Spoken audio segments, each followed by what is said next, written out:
We live our lives owing many debts, often without even realizing it. A vague sense of guilt buried deep in our hearts, the futility of life, and the self-reproach of asking, why am I living like this?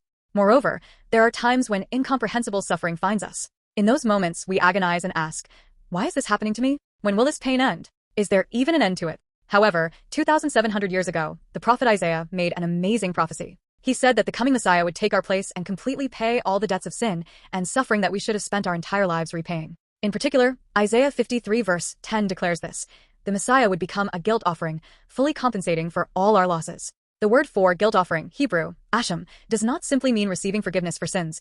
It refers to restitution, paying back in full the damage caused to someone. In other words, Jesus paid the full price for all the debts we owe to God and to people. The protagonist of that prophecy is Jesus Christ. The suffering Jesus endured on the cross is the paid in full, receipt stamped on the debt of our sins. Because Jesus became our guilt offering, asham, we are now free people who no longer need to be tormented by the debts of the past. The cross was not merely a place of suffering. It was a strategic place of victory for God to save us. Jesus suffered the most miserable pain in human history, but through that suffering, he made many people righteous. The cross, which seemed to end in death, instead became the gateway to birthing countless new lives. This is how God handles suffering. God takes the suffering that seems meaningless to us and uses it as the most precious material to create life. Therefore, the pain you're experiencing now is not the period of your life. It is merely a comma for molding a new life. Dear friends, the world calls suffering a disaster to be avoided, but the gospel calls it a pathway toward maturity and salvation. In God's grand blueprint, there is not a single meaningless suffering. Just as the cross, the worst event in human history,